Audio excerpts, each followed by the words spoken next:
今日は猫の模様に合わせて植毛をしています。制作するのは猫リパブリックの保護猫フワちゃんです。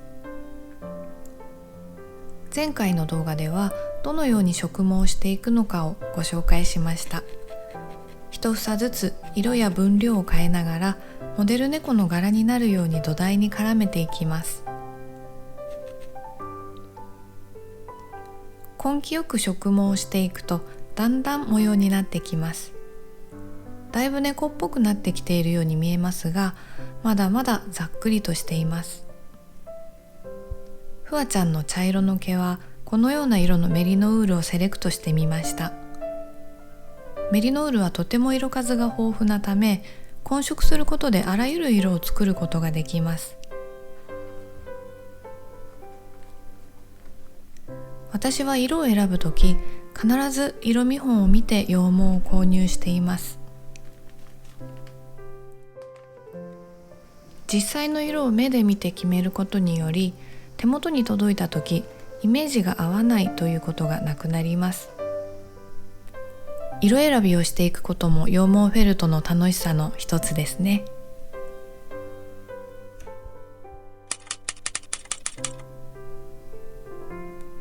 今日は前回よりまた少し植毛が進みました。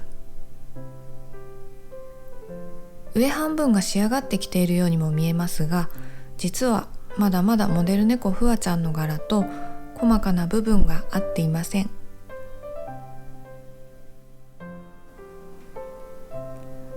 モデル猫に似せて作品を作る場合は、細かな模様を合わせていく作業がとっても大変です。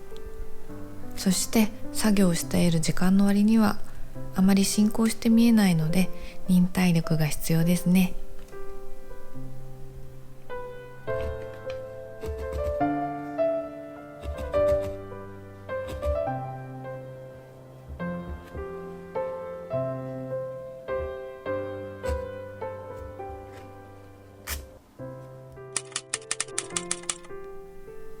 今日は体の土台を作ります。